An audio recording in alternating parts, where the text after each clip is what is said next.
उससे। Act 2 Scene 8 Enter Celerino and Selanio। अब यहाँ पर इस सीन में हम लोग देखेंगे कि जेसिका तो लोरेंजो के साथ भाग गई है और Bassanio and Gratiano has gone for Belmont. वो लोग बेलमोंट के लिए वेनिस से निकल गए। अब उसके बाद बेसानियो और ग्रेशियानो के निकलने के बाद और जेसिका के भागने के बाद वेनिस में क्या हुआ, इसका चर्चा सेलेरिनो एंड सेलेनियो आपस में कर रहा है और एक दूसरा को बता रहा है। ठीक है, तो लेट्स सी क्या हुआ। Enter Salarino and Solanio. Salarino: Why, man, I saw Bassanio under sail. With him is Gratiano gone along. And in their ship I am sure Lorenzo is not. बोला कि मैंने बेसानियो को बेलमोंट की तरफ जाते हुए सेल करते हुए देखा है और मैंने ये भी देखा है कि ग्रेशियानो उसके साथ गया है, पर आई एम श्योर कि लोरेंजो उसके साथ नहीं गया है। सेलानियो: The villain Jew with outcries raised the Duke, who went with him to search Bassanio's ship। बोला हाँ तुमने सही कहा, क्योंकि जीव ने यानी शाइलॉक ने सबसे पहला इल्ज़ाम बेसानियो पे ही लगाया था कि उसी ने मेरी बेटी को भगाया है और इसलिए वो ड्यूक के पास गया और ड्यूक के साथ बेसानियो के शिप को सर्च करने के लिए भी गया था कि क्या लोरेंजो और जेसिका बेसानियो के साथ हैं। Salarino: he came too late, the ship was under sail. पर इससे पहले कि शाइलॉक ड्यूक को लेके पहुंच पाता, ship was already under sail, ship निकल चुका था। But there the duke was given to understand that in a gondola, gondola वो शिप का नाम है जिसमें बेसानियो गया था, वेर सीन टुगेदर, अच्छा नहीं उसमें बेसानियो नहीं गया था, एक गोंडोला कोई दूसरा शिप है जहां से इंफॉर्मेशन मिला था कि लोरेंजो और जेसिका उसी शिप में गए हैं। तो but there the duke was given to understand that in a gondola were seen together Lorenzo and his amorous Jessica, besides Antonio certified the duke they were not with Bassanio in the ship. यानी duke को दो strong proof मिला था कि बेसानियो के साथ Lorenzo और Jessica नहीं है। एक प्रूफ था जहां पर कि कुछ लोगों ने बोला कि गोंडोला नाम का एक शिप में लोरेंजो को और जेसिका को साथ देखा गया है, और दूसरा एंटोनियो खुद सर्टिफाई किया कि बेसानियो के शिप में लोरेंजो और जेसिका नहीं गए और एंटोनियो का बात बहुत मायने रखता था। सेलानियो: I have never heard a passion so confused, so strange, outrageous and so variable।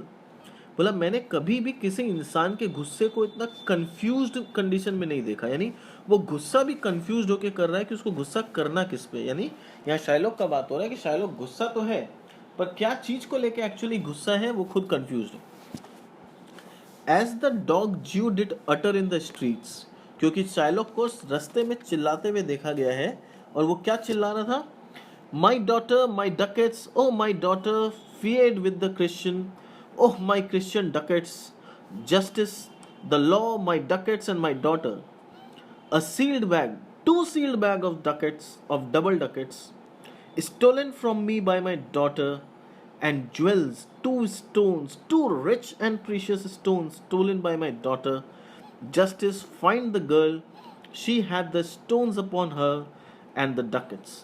यानी अब यहाँ पर इसका जो क्राई, वो जो चिल्ला रहा था शाइलॉक, उसको देख के कहीं ना कहीं ये लग रहा है कि उसको अपनी बेटी के जाने का उतना दुख नहीं था जितना कि बेटी पैसा लेके भाग गई इस बात का दुख था उसको। कि देखो क्या बोल रहा है, as the dog Jew did utter the street my daughter, oh my ducats. पहले वो बोला मेरी बेटी, फिर वो बोला अरे मेरे पैसे, oh my daughter fled with Christian, बोला मेरी बेटी क्रिश्चियन के साथ भाग गई, फिर बोलता ओ माई क्रिश्चियन डकेट्स, और मेरे क्रिश्चियन डकेट्स जो मैंने क्रिश्चियंस लोगों से कमाए थे। Justice, the law, my ducats and my daughter, a sealed bag, two sealed bags of ducats. बोला एक बैग भर के, नहीं दो बैग भर के वो मेरा कॉइन ले गई, पूरा पैसा ले गई। ऑफ डबल डकेट्स, भी वो एक एक कॉइन जो है वो डबल वैल्यू का था। Stone from me, stolen from me by my daughter, मेरी बेटी मेरे घर से सारा पैसा, सारा स्टोन सब चुरा के ले गई। एंड ज्वेल्स, और ज्वेलरी भी सारा चुरा के ले गई। Two stones, two rich and precious stones stolen by my daughter, justice find the girl, she had the stones upon her and the ducats. और बोले जस्टिस मेरी बेटी को ढूंढो क्योंकि उसके पास मेरे सारे पैसे, सारे स्टोन, सारे ज्वेलरी है। यानी उसको बेटी को नहीं ढूंढना है, उसको बेटी के पास जो स्टोन्स और मनी है उस वो वापस चाहिए. Salarino. Why all the boys in the Venice follow him, crying his stones, his daughter and his ducats? बोला जब वो रास्ता में इस तरह से चिल्ला रहा था तो वेनिस के सारे छोटे छोटे बच्चे उसके पीछे पीछे भाग भाग के चिल्ला रहे थे, his daughter, his ducats, his money, his stones. यानी जैसे पागल लोग के पीछे सब भागते हैं वैसे शाइलॉक पागल लोग की तरह चिल्ला रहा था और सब छोटे बच्चे उसके पीछे पीछे चिल्ला रहे थे. सेलानियो. लेट गुड एंटोनियो लुक ही कीप हिज डे और ही शैल पे फॉर दिस. बोला कि अब शाइलॉक का गुस्सा जो था वो पागलपन में कन्वर्ट हो चुका है और एंटोनियो का जो बॉन्ड है वो अगर वो एंटोनियो अपना पैसा टाइमली नहीं चुका पाया तो जितना गुस्सा शाइलॉक का है वो सब एंटोनियो पे निकलेगा और एंटोनियो को अपना जान बचाना मुश्किल हो जाएगा. सेलारिनो. Marry well remembered. बोला अच्छा याद दिलाया भाई. I reason with a Frenchman yesterday. बोला कल मुझे एक फ्रेंचमैन मिला था, उससे बात हो रही थी. Who told me in the narrow seas that part the French and English there miscarried a vessel of our country richly fraught. I thought upon Antonio when he told me and wished in silence that it were not his. बोला कि कल एक French आदमी मेरे को मिला तो बता रहा था कि इंग्लिश और फ्रेंच के बीच से जो बॉर्डर जाता है, जो नदी के अंदर बीच से बॉर्डर जाता है, उस बॉर्डर में एक बहुत ही बड़ा रिचली फिल्ड वेसल मिसकैरिड हो गया, यानी एक जहाज डूबा हुआ दिखाई दिया था. और जैसे ही वो बोला रिचली फिल्ड वेसल, मेरे दिमाग में आया कि कहीं वो एंटोनियो का तो नहीं, और मैं भगवान से विश किया कि भगवान ये एंटोनियो का ना हो. Salanio. You were best to tell Antonio what you hear, yet do not suddenly for it may grieve him. बोला कि तुम्हें बताना चाहिए ये बात जाके एंटोनियो को, पर हाँ अभी इतना सडनली जाके मत बताओ, उसका दुख और भी ज़्यादा बढ़ जाएगा. Salarino. A kinder gentleman treads not the earth. बोला कि एंटोनियो से अच्छा इंसान इस धरती पे मिलेगा नहीं कभी. I saw Bassanio and Antonio part. मैंने बेसानियो और एंटोनियो को पार्ट होते हुए देखा जब बेसानियो बेलमोंट के लिए जा रहा था. Bassanio told him he would make some speed of his return, and he answered, "Do not so." बोला बेसानियो ने उसको कहा कि मैं जितना जल्दी हो सके लौट आऊँगा, पर एंटोनियो ने बोला नहीं, कोई हड़बड़ी का ज़रूरत नहीं है. Slumber not business for my sake, बेसानियो. बोला तुम अपने बहुत इंपॉर्टेंट काम से जा रहे हो और कोई हड़बड़ी, मेरे वजह से कोई हड़बड़ी करने का ज़रूरत तुम्हें नहीं है. तुम्हारे बिजनेस यानी जिस काम से तुम जा रहे हो उस काम में किसी भी तरह से कोई अड़चन नहीं आना चाहिए. But stay till the very ripening of the time. तुम तब तक वहाँ पर रुकना जब तक पूरा काम कंप्लीट ना हो जाए. And for the Jews bond which he hath of me, let it not enter your mind of love. बोला कि और ज्यू जो बॉन्ड मेरे ऊपर बनाया है उसके बारे में तुम बिल्कुल भी मत सोचना, क्योंकि तुम अभी एक बहुत ही अच्छा और लव के काम से जा रहे हो. Your mind should be filled with love towards Portia. And तुम्हें ऐसा नहीं करना चाहिए कि तुम अपने दिमाग में मेरा कर्जा और ये बॉन्ड और ये सब लेके जाओ, क्योंकि अगर ये सब टेंशन तुम दिमाग में लेके जाओगे तो तुम पोर्शिया की तरफ अपना जो अफेक्शन है वो सही से एक्सप्रेस नहीं कर पाओगे. Be merry. खुश रहो और खुश होके जाओ. And employ your chiefest thought to courtship. और अपना पूरा ध्यान पोर्शिया को इम्प्रेस करने में लगाओ. And such fair ostent of love as shall conveniently become you there. और इस तरह का सारा काम करो एंड ऐसा डिस्प्ले करो अपने आप को पोर्शिया के सामने जो कि तुम्हें एकदम सुइटेबल कैंडिडेट बना दे कि पोर्शिया तुमसे ही शादी करने के लिए राजी हो जाए. And even there his eye being big with tears. और इतना सब कुछ वो बेसानियो को बोल रहा था पर उसकी आंखों में आंसू आ रहे थे, तो वो अपना फेस छुपा लिया कि कहीं उसका आंसू देख के बेसानियो किसी तरह से कमज़ोर ना पड़ जाए. So he turning his face, he put his hand behind him and with affection wondrous sensible. और बहुत ही प्यार और बहुत ही सेंसिटिव ढंग से he wrung Bassanio's hand and so they parted. और वो बेसानियो का हाथ को छोड़ा और बेसानियो को चीयर अप करने के लिए बोला और फिर वहाँ से इस तरह से वो लोग दोनों पार्ट हुए. Salanio. I think he only loves the world for him. बोला कि सेलानियो बोलता है मुझे तो कभी कभी ऐसा लगता है कि एंटोनियो इस दुनिया को लव सिर्फ इसीलिए करता है क्योंकि यहाँ बेसानियो है. अगर बेसानियो नहीं होता तो शायद एंटोनियो अपना लाइफ ही सेक्रीफाइस कर दिया होता। I pray thee let us go and find him out and quicken his embraced happiness with some delight or other. बोला कि हम लोग को अभी एंटोनियो के पास जाना चाहिए और एंटोनियो के सर पे जितना दुख आया है उसको किसी भी तरह से थोड़ा लाइट करने का कोशिश करना चाहिए। सम सॉर्ट ऑफ एंटरटेनमेंट करें हम लोग एंटोनियो के सामने कि वो खुश रहे। सेलारिनो डू वी सो, तो बोला कि लेट अस डू सो। ये बोल के वो लोग वहां से चले जाते हैं। So this was all about act 2 scene 8।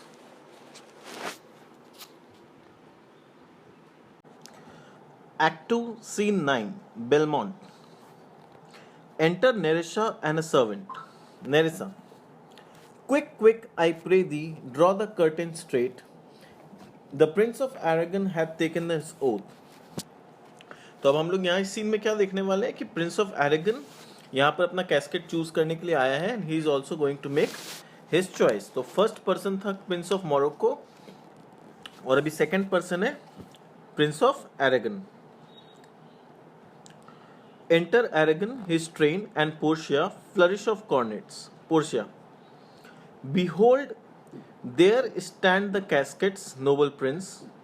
If you choose that wherein I am contained, straight shall our nuptial rites be solemnized.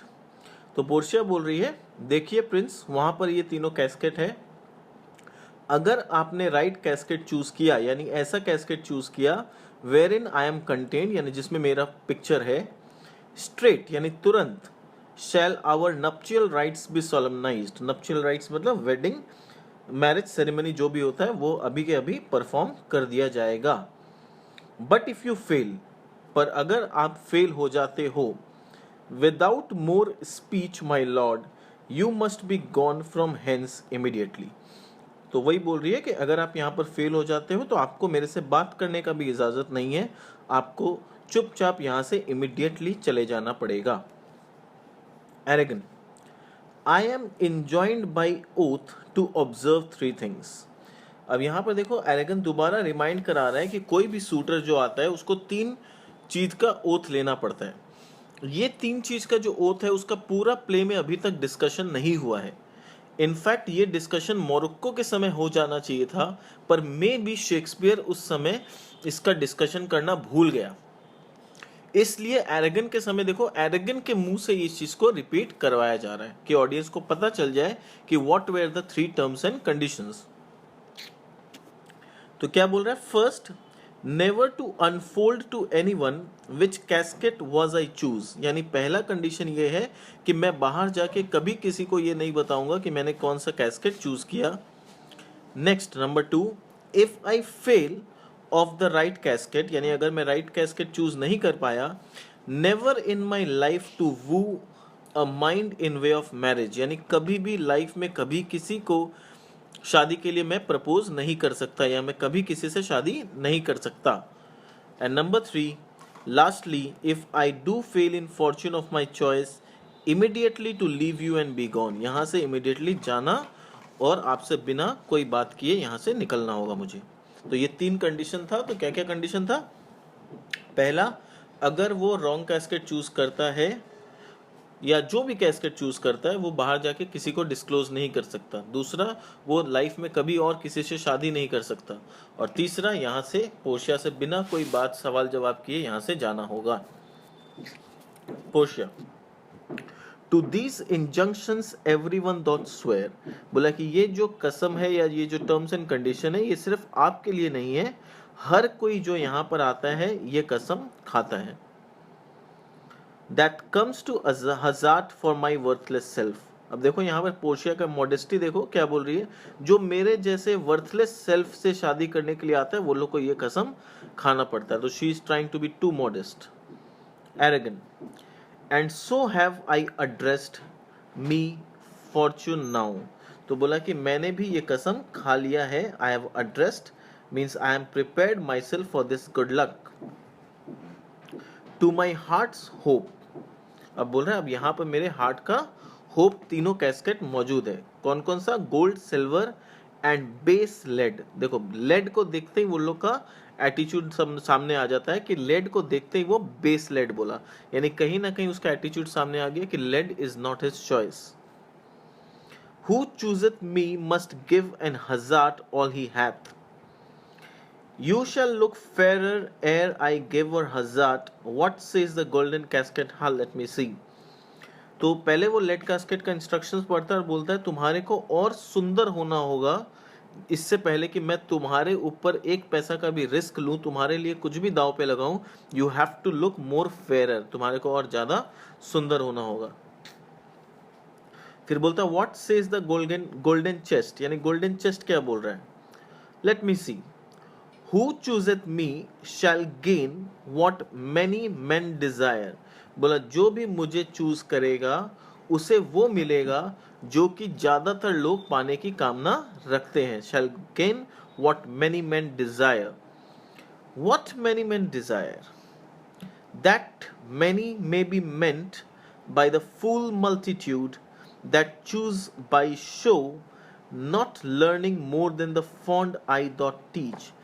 अब गोल्ड के मामले में उसका जो लॉजिक है वो कहीं ना कहीं क्या है कि वो उसमें पढ़ा इंस्ट्रक्शन कि व्हाट मेनी मैन चूज, तो मेनी मैन को वो कंपेयर कर रहा है फुलिश पीपल लोग के साथ, क्योंकि उसका बोलने का मतलब है कि दुनिया में फुलिश पीपल ज्यादा है और इंटेलिजेंट एंड नॉलेजेबल पर्सन लोगों की बहुत कमी है। तो by what many man desire that many may be meant by the fool multitude that choose by show, यानी जो बेवकूफ लोग होते हैं वो लोग बाहरी आकर्षण से देख के फैसला करते हैं। Not learning more than the fond I dot teach, वो लोग को जितना उनका फुलिश आईज दिखाता है बस वही वो देख पाते हैं, अपना दिमाग लगा के उस सुंदरता के पीछे का चीज को वो लोग नहीं पढ़ पाते या नहीं देख पाते। Which prizes not to the interior but like the martlet, मतलब यानी जो फुलिश लोग होते हैं वो लोग इंटीरियर यानी डीप अंदर तक जाके नहीं देख पाते, खाली ऊपर आकर्षण से फैसला करते हैं। और वो एक एग्जाम्पल दे रहा है मार्लेट बर्ड का, क्या बोल रहा है देखते हैं। बट लाइक द मार्लेट, मार्लेट एक बर्ड का नाम है, builds in the weather on the outward wall even in the force and road of casualty। ये बोल रहा है कि मार्लेट नाम का जो पक्षी है उसको वो बेवकूफ लोगों के साथ कंपेयर कर रहा है। वो बोल रहा है मार्लेट जो पक्षी होता है वो क्या करता है कि जो भी उसको सुंदर और होली बिल्डिंग्स नजर आता है वो बिल्डिंग के बाहर में अपना नेस्ट बनाता है, यानी बिल्डिंग का जो बाहरी पोर्शन है उसमें अपना नेस्ट बनाता है।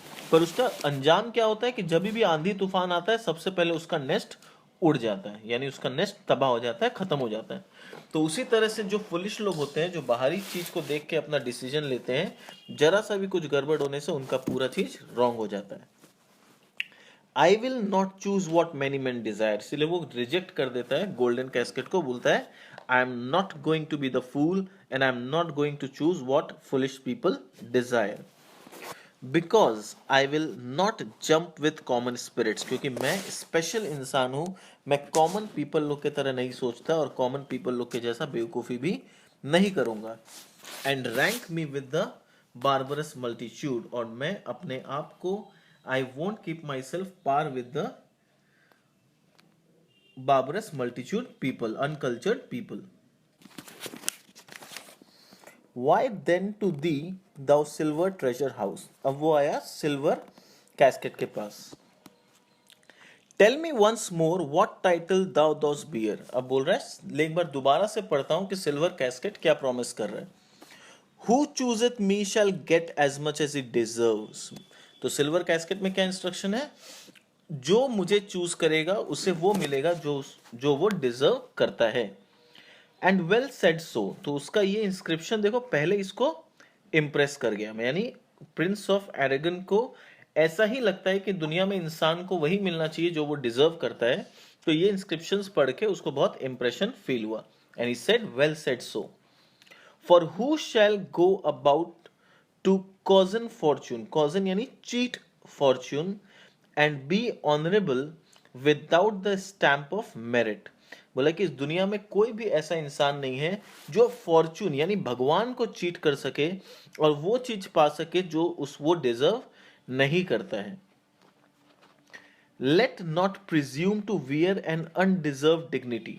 बोला कि हमें झूठा मूठा कोई भी डिग्निटी यानी जो चीज हम डिजर्व नहीं करते हैं, जो मेरे मेरिट में नहीं है, वो चीज हासिल करने का कोशिश या क्लेम नहीं करना चाहिए।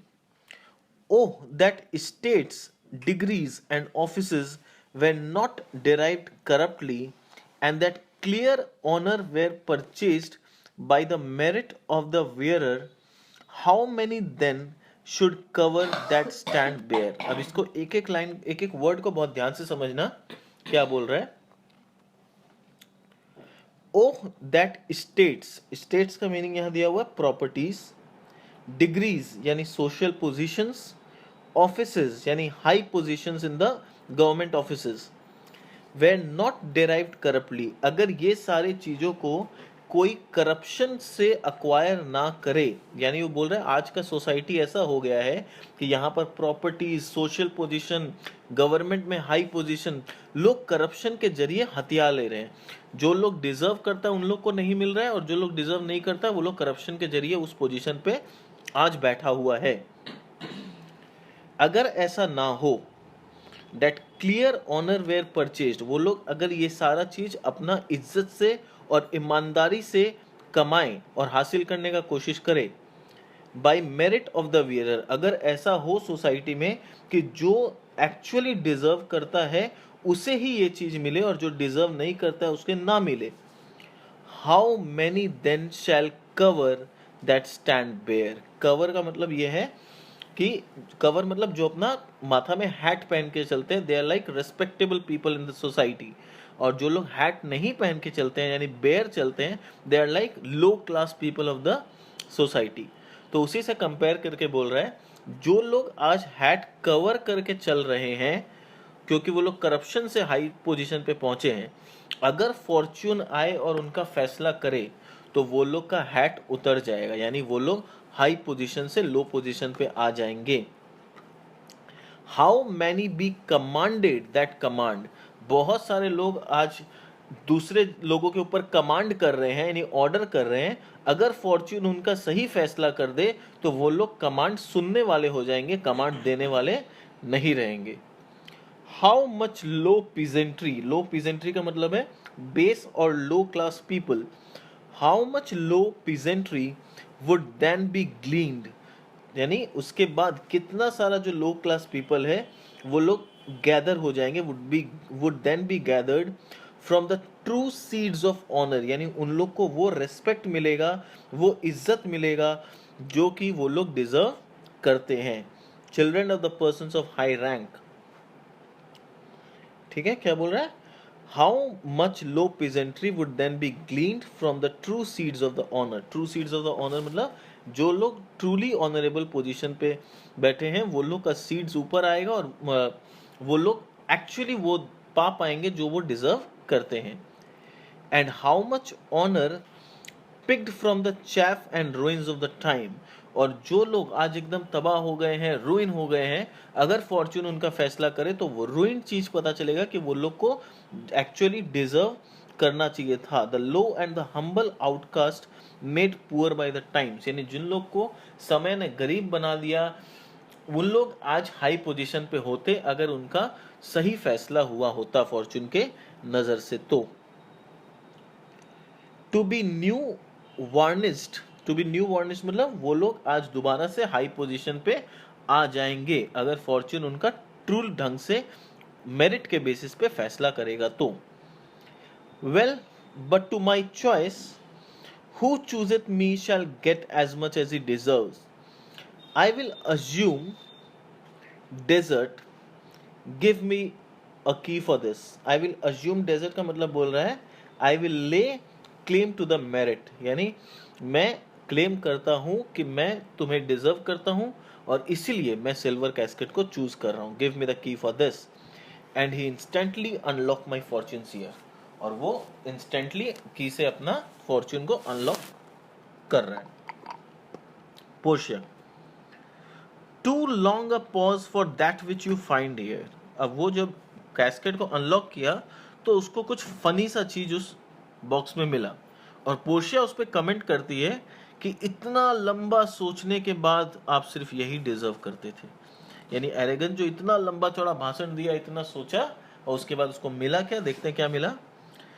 What here? The portrait of a blinking idiot? बोला कि मुझे एक पोर्ट्रेट मिला एक ब्लिंकिंग इडियट का। Am I an idiot? Presenting me a schedule, I'll read it. और उसके साथ कुछ इंस्क्रिप्शन था, उसमें कुछ लिखा हुआ था। How much unlike art thou to Portia? How much unlike my hopes and my deservings? अब वहां पर क्या लिखा है?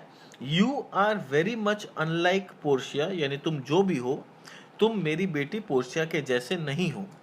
At the same time, you are unlike my hopes and my deservings, और मैं जैसा दामाद अपने लिए चुनना चाहता हूं, तुम वैसे भी नहीं हो। ना तुम पोर्शिया के डिजर्विंग में आते हो और ना ही तुम मेरे डिजर्विंग में आते हो। Who chooseth me shall have as much as he deserves. Did I deserve no more than the fool's head? Is that my prize? Are my deserts no better? तो बोल रहा है क्या मैं एक बेवकूफ का हेड के अलावा कुछ डिजर्व नहीं करता लाइफ में? Am I such a big fool? Do I deserve no more than a fool's head? Is that my prize? क्या मैं लाइफ में यही मेरा प्राइज है, यही मेरा किस्मत? No better, nothing more than that. Portia, to offend, judge are distinct offices and of opposed natures. तो पोर्शिया बोल रही है आपका सोचने का तरीका और जिसने ये रूल बनाया है उनके सोचने का तरीका ये सेम नहीं हो सकता, क्योंकि जो ऑफेंडर होता है और जो जज होता है उन दोनों का सोच में बहुत फर्क होता है। ऑफेंडर को लगता है कि उसने जो किया वो सही किया, जज को लगता है कि उसने जो किया वो सही किया। दोनों अपने तरीके से अपने को सही मानते हैं, पर दोनों का काम करने का तरीका अलग है। उसी तरह से आपको भले ही लगता हो कि आप बहुत कुछ डिजर्व करते हैं, पर जिसने ये गेम बनाया, ये सिस्टम बनाया, उसके नजरिए से शायद आप यही डिजर्व करते होंगे। तो इसीलिए ऑफेंड करना और जज करना ये अलग अलग लोगों का काम है और अलग अलग सोचने का नजरिया है। Argan, what is here? अब वो वहां पर और एक कुछ लिखा हुआ है, मतलब इंस्क्रिप्शन जो लिखा हुआ है उसमें क्या लिखा हुआ है पढ़ते हैं। The fire 7 times tried this that did never choose amiss. Such have but a shadow's bliss. Silver over land, so was this. I will ever be your head. 7 times tried that judgment is. Some there be that shadows kiss. There be fools alive I wish. Take what wife you will to bed. So be gone, so be gone. यानी यहाँ inscription में लिखा हुआ, the fire has tested the purity of this metal silver 7 times. बोला कि silver कैसे silver बनता है, उसको 7 बार आग में जलाया जाता है और उसके बाद ये प्रूव होता है कि ये असली सिल्वर है, अगर वो ना जले तो।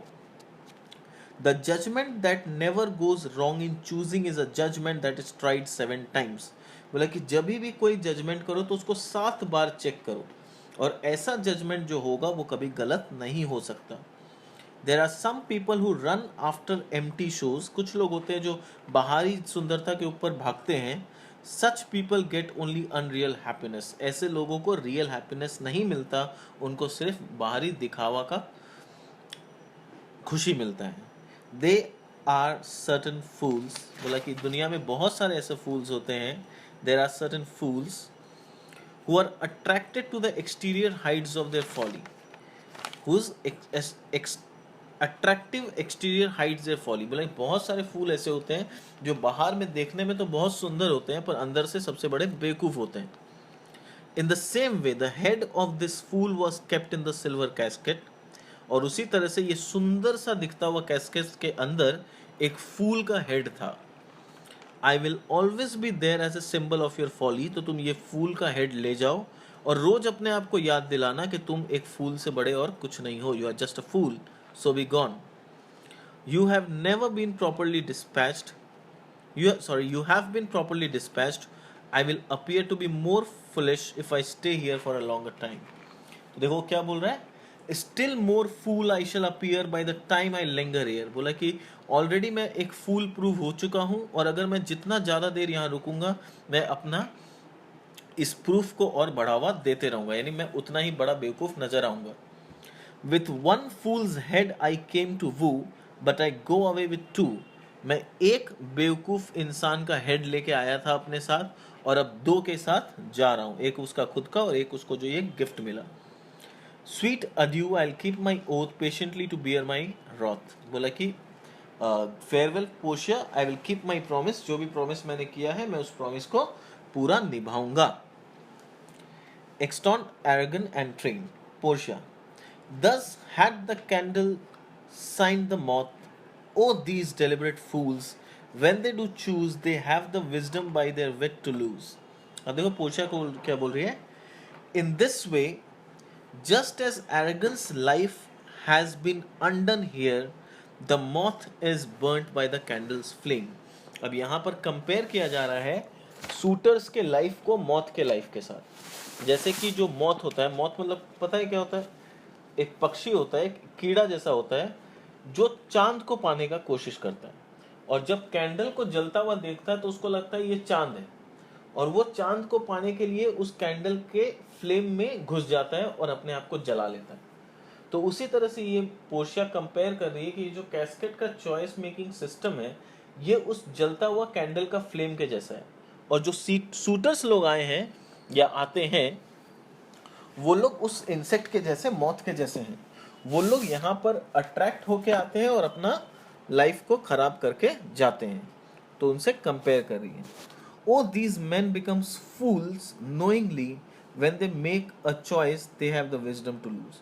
बोला कि वो लोग अपने आप को खुद बेवकूफ बना के जाते हैं यहाँ पर। जब वो लोग यहाँ पर अपना चॉइस मेक करते हैं तो वो लोग अपना दिमाग ज़्यादा चलाते हैं, अपना विजडम यानी इंटेलिजेंस को कम चलाते हैं। अगर वो अपना विजडम को यूज़ करें तो शायद कैस्केट राइट चूज हो जाए। Nerissa, the ancient saying is no heresy, heresy यानी false doctrine, hanging and wiving goes by destiny. तो नेरेसा बोल रही है कि बहुत पुराना कहावत है और वो कभी झूठ नहीं हो सकता।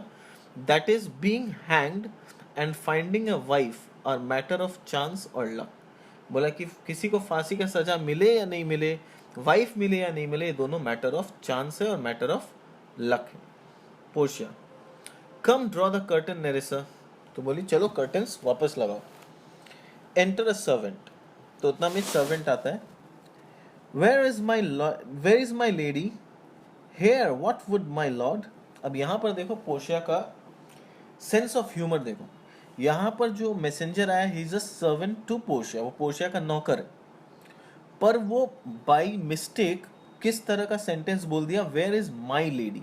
माई लेडी जनरली वाइफ को बोला जाता है, ठीक है। तो वो भूल से पोर्शिया के पास आया और ये वर्ड बोल दिया, वेयर इज माई लेडी। और पोर्शिया भी उस बात का बहुत ज़्यादा सीरियसली बुरा नहीं मानी, और इनफैक्ट मजाक करके उसको रिप्लाई में बोल रही है, here what would my lord, बोलिए स्वामी क्या क्या मेरे लिए आज्ञा है। यानी उसी का मजाक उड़ा के, अपना नौकर के साथ भी मजाक उड़ा के जिस तरह से वो बोला वेयर इज माई लेडी, तो पोर्शिया भी ऐसे प्रिटेंड किया as if Portia is his wife, is his wife, और उसको जवाब दी व्हाट वुड माई लॉर्ड, बोलिए क्या चाहिए। Messenger, madam there is alighted at your gate. Alighted means got down from the carriage, यानी carriage से एक आदमी उतरा है at your gate.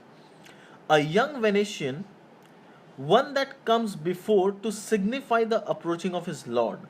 बोला एक वेनेशियन आया है और वो मैसेंजर बन के आया है अपने लॉर्ड का, यानी उसका जो लॉर्ड है वो थोड़ा देर बाद यहाँ पहुंचेगा। He has just come as a messenger to his lord. From whom he bringeth sensible regrets, जिससे वो बहुत ही सुंदर सुंदर तोहफा यानी substantial evident of senses and greetings लेके आया है। To wit, besides comments and courteous breath, यानी these greetings are in form of actual presents and not merely words of greetings, यानी ये जो greetings वो लेके आया है those are really rich gifts, यानी ऐसा नहीं है खाली बोलने में गिफ्ट्स या ग्रीटिंग्स लेके आया, वो एक्चुअली सबके लिए गिफ्ट लेके आया है. As a matter of fact they are very valuable gifts in addition to the greetings in pleasant words, यानी अच्छा और प्लीजेंट वर्ड्स तो लेके आया ही है, साथ में रिच गिफ्ट भी लेके आया है. Yet I have not seen so likely N ambassador of love. बोला कि इतना दिन से आपके यहाँ पर इतने सारे शूटर्स आ रहे हैं, पर अभी तक मैंने किसी को इतना रोमांटिक ढंग से एंट्री करते हुए नहीं देखा. ये पहला ऐसा शूटर है जो एक्चुअली लग रहा है कि शादी करने के लिए आ रहा है, क्योंकि अभी तक जितने भी लोग आ रहे थे ऐसा लग रहा था कोई बिजनेस डीलिंग्स करने के लिए आ रहे हैं. कोई गिफ्ट नहीं, कोई रोमांटिक वे में एंट्री नहीं, कुछ नहीं. पर ये पहला शूटर है जिसको देख के ऐसा लग रहा है कि he is actually ambassador of love. A day in April never came so sweet to show how costly summer was at hand. बोल रहा है, up to this time I have not seen such a suitable messenger of love. A lovely day in the month of April never appeared so beautiful to indicate how the beautiful summer was about to come. बोला कि कभी भी अप्रैल में इतना खूबसूरत दिन नहीं आया था ये बताने के लिए कि आने वाला समर कितना सुंदर या कितना खूबसूरत होने वाला है. अब यहाँ पर अपने को समझना होगा मेंटालिटी ऑफ द पीपल. जैसे अपने इंडिया में रहते हैं तो अपने लोग समर को कभी अच्छा नहीं मानते. समर का आना हम लोग के लिए एक खराब मौसम का आना होता है. पर वो लोग जहाँ वेनिस में या बेलमोंट में रहते हैं वहाँ पर winter is taken as a negative season, और समर का आने को वो लोग खुशी से रिलेट करते हैं. जैसे हम लोग विंटर को खुशी से रिलेट करते हैं, वो लोग समर को खुशी से रिलेट करते हैं, क्योंकि वहाँ पर विंटर जो होता है बहुत चिल्ड होता है, बर्दाश्त के बाहर होता है, और जब समर आता है तो वो लोग खुश हो जाते हैं. तो इसीलिए वो समर का इतना तारीफ कर रहा है कि आने वाला समर कितना सुंदर होगा, कितना ब्यूटीफुल होगा. That is not indicated in the April. As this forespurrer comes before his lord. बोला कि कभी भी समर के पहले आने वाला अप्रैल इतना अच्छा नहीं होगा जो बता सके कि समर कितना अच्छा होगा, जितना कि ये जो मैसेंजर आया है वो इतना अच्छा से एंट्री मारा है. तो समझ लीजिए उसका लॉर्ड किस तरह से एंट्री मारेगा. Just imagine. पोशिया, no more I pray thee, I am half afraid, thou will say anon, anon यानी soon, he is some kin to thee, some relation of yours. Portia बोल रही है, आई रिक्वेस्ट यू प्लीज उसका इतना तारीफ मत करो, क्योंकि मेरे को डर लग रहा है कि थोड़ा देर में तुम बोलने वाले हो ये तुम्हारा कोई दूर का रिलेटिव है, इसीलिए तुम इतना तारीफ कर रहे हो. Thou spent much high day wit in praising him. Come, come, Nerissa, for I long to see quick Cupid's post that comes so mannerly. अब पोशिया बोल रही है, You have spent such a high flown imagination in praising him, यानी तुमने इतना बढ़ चढ़ के उसका तारीफ कर दिया है.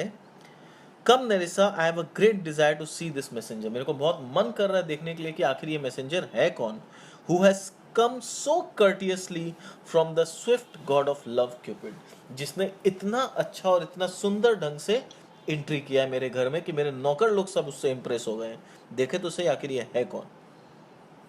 Nerissa, Bassanio Lord love if any will it be. Nerissa बोल रही है, मे दिस सूटर, भगवान करे कि ये sweater, if it is the will of the Lord of love, अगर भगवान चाहे तो वह सूटर बेसानियो ही हो और कोई ना हो. क्योंकि हम लोग पहले भी एक्ट 1 सीन 2 में देख चुके हैं कि कहीं ना कहीं पोर्शिया अभी भी बेसानियो का वेट कर रही है, वो बेसानियो से शादी करना चाहती है. So this was all about act 2 scene 9.